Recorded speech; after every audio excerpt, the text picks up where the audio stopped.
গতকাল জুলাইয়ের শহীদ পরিবার ও আহতরা কিছু দাবি নিয়ে উক্ত অনুষ্ঠানে গিয়েছিল। তাদের দাবির প্রেক্ষিতে জুলাই সনদের অঙ্গীকারনামার ৫ম দফা সংশোধন করারও ঘোষণা দিয়েছে ঐক্যমত্য কমিশন। কিন্তু ঐক্যমত্য কমিশন এই বিষয়টি প্রথমে আমলে নিলে শহীদ পরিবার এবং আহত যোদ্ধাদের রাজপথে নামতে হতো না।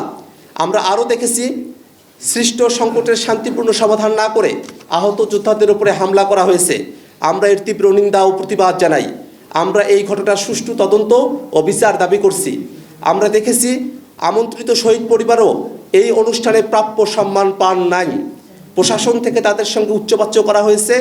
শহীদ পরিবাররাই জুলাই সনদ আয়োজন অনুষ্ঠানের মূল আকর্ষণ। তাদেরকে মঞ্চে থেকে এক কোণে বসিয়ে তাদের সাথে অমর্যাদা করা হয়েছে। শহীদ ও আহতদের আত্মত্যাগের বলেই আজকের জুলাই সনদ। তাদের উপর হামলা করে এবং অসম্মান করে জুলাই সনদকে পাওয়ার এলিটদের সেটেলমেন্ট বানাতে চাওয়ার অপচেষ্টার নিন্দা জানাই আমরা।